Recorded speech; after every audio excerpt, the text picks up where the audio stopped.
Plot and character in drama, यानी नाटक में कथानक या चरित्र क्या होते हैं। तो नाटक में कथानक और चरित्र दो मूलभूत तत्व हैं जो एक आकर्षक कहानी बनाने के लिए एक साथ काम करते हैं।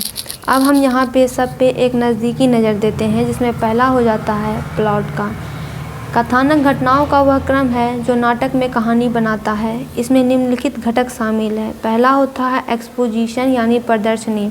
इसका मतलब है सेटिंग, पात्रों और मूल स्थिति का परिचय देता है। फिर दूसरा है राइजिंग एक्शन, यानी बढ़ती कार्रवाई। घटनाओं की श्रृंखला जो तनाव पैदा करती है और चरमोत्कर्ष तक ले जाती है।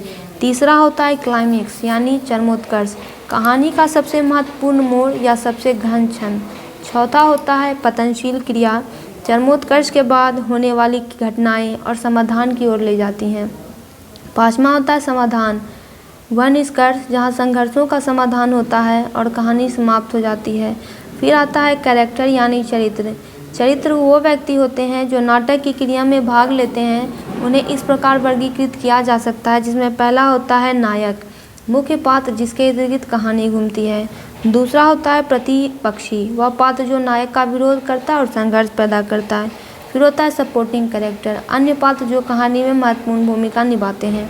फिर है कि चरित्रों का विकास इस प्रकार होता है, जिसमें पहला आ जाता है संवाद, यानी पात्रों के बोले गए शब्द जो उनके विचारों, भावनाओं और प्रेरणाओं को प्रकट करते हैं। दूसरा होता है एक्शन, यानी क्रियाएं, यानी पात्र क्या करते हैं जो उनके व्यक्तित्व को दर्शाता है और कथानक को आगे बढ़ाता है। फिर आता है संबंध, अन्य पात्रों के साथ अंतरक्रिया जो कहानी को बनाने और पात्रों को विकसित करने में मदद करती है। नाटक में कथानक और चरित्र के बीच का अंतर संबंध महत्वपूर्ण होता है। कथानक घटना की संरचना और अनुक्रम प्रदान करता है, जबकि पात्र अपने कार्यों, संवाद और रिश्तों के माध्यम से कहानी को जीवंत करते हैं। साथ में वे एक गतिशील और आकर्षक कथा बनाते हैं जो दर्शकों का ध्यान आकर्षित करती है।